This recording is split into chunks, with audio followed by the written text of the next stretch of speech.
നടക്കുകയാണ്. നാളെയാണ് ആറ്റുകാൽ പൊങ്കാല. ആറ്റുകാൽ പൊങ്കാലയോടനുബന്ധിച്ച് ഇപ്പോൾ പുറത്ത് മറ്റ് സ്ഥലങ്ങളിൽ നിന്നുള്ളവരൊക്കെ പൊങ്കാല അർപ്പിക്കുന്നതിന് വേണ്ടി ഈ ആറ്റുകാൽ ക്ഷേത്രത്തിൻ്റെ പരിസരത്തൊക്കെ ഇപ്പോൾ തന്നെ തമ്പടിച്ചിട്ടുണ്ട്. അവരൊക്കെ ഇപ്പോൾ തന്നെ ഇവിടെ എത്തിയിട്ടുണ്ട്.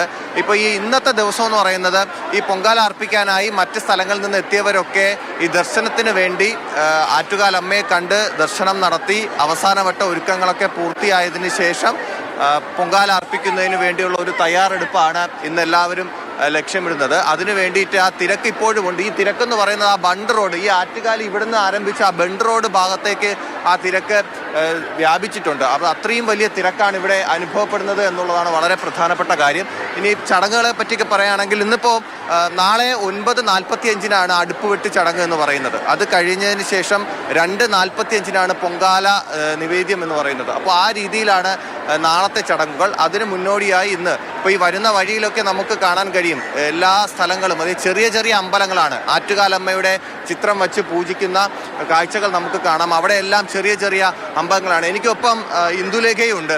ഇന്ദു, ഇന്നലെ ആറ്റുകാൽ ഉണ്ടായിരുന്നു, ഇന്നലെ രാത്രി ഇവിടെ ഉണ്ടായിരുന്നു. ഇന്നലത്തെയും ഈ തിരക്ക് ഇന്നലെ അനുഭവപ്പെട്ടാണ്. കാരണം ഇന്നലെ തന്നെ വന്ന് ഇവിടെ കഴിയുന്നവരാണ് ഈ ആറ്റുകാൽ പൊങ്കാല അർപ്പിക്കുന്നതിന് വേണ്ടി കഴിയുന്നത്, അല്ലേ?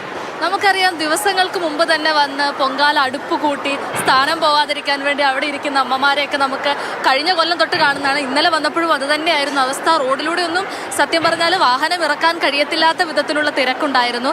നല്ല രീതിയിലുള്ള ഗതാഗത കുരുക്കും, അതുപോലെ തന്നെ ആളുകൾ വളരെ ദൂരേന്ന് തൊട്ട് കിലോമീറ്ററുകൾ മുൻപ് തൊട്ടേ തന്നെ നടന്ന് ക്ഷേത്രത്തിലേക്ക് എത്തുന്ന ഒരുപാട് പേരുണ്ട്. നമുക്കിവിടെ മുഴുവൻ നോക്കിയാൽ കാണാം, വിദേശികളടക്കമാണ് ആറ്റുകാലമ്പലത്തിൽ ഇത്തവണ പൊങ്കാലയ്ക്കായിട്ട്.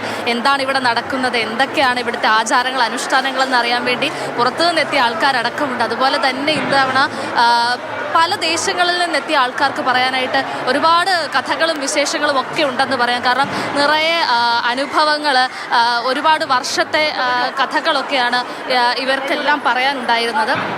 അതുപോലെ തന്നെ ഞാനിപ്പോൾ പറഞ്ഞില്ലേ, നിറയെ ആൾക്കാർ പുറത്തുനിന്ന് എത്തിയിട്ടുണ്ടെന്ന്. അവരോടൊക്കെ വിശേഷം നമുക്കൊന്ന് ചോദിച്ചറിയേണ്ടതുണ്ട്.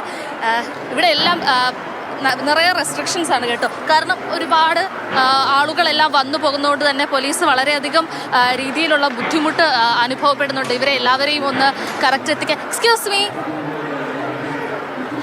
How is your experience? Are you enjoying this? Tu peux répondre s'il te plaît? Are you guys not English? Sorry? Yes, I do speak. You speak English. Okay, how is the experience? It was interesting. Unfortunately, we could not enter into the temple because too many people, but we saw that maybe all the women of Kerala are here, and it was great to come. It was interesting. Are you guys enjoying the rituals of Kerala? Yes, very much, yes. So how is the culture? It's very... we could see the devotion of the people, and it's very interesting. All the mantra chanting and lemon light and all that. It's very nice. അതാണ് പറയാനുള്ളത്. അവർക്കൊക്കെ, അവരെ സംബന്ധിച്ചിടത്തോളം ഇതൊക്കെ പുതിയ അനുഭവങ്ങളാണ്. ക്ഷേത്രത്തിൽ കയറണമെന്നുണ്ടായിരുന്നു, പക്ഷേ വലിയ തിരക്ക് കാരണം ഉള്ളിലേക്ക് എത്തിപ്പെടാൻ പറ്റിയില്ല എന്നാണ് അവർ പറയുന്നത്. അവർ ശരിക്കും ഇതൊക്കെ കണ്ട് ആശ്ചര്യച്ച് നിൽക്കുകയാണ്. കാരണം ഇത്തരത്തിലുള്ള ഒരു അനുഭവമൊക്കെ അവരുടെ ജീവിതത്തിൽ ആദ്യമായി ചില പൊങ്കാല കാഴ്ചകൾ കൂടി കണ്ട ശേഷം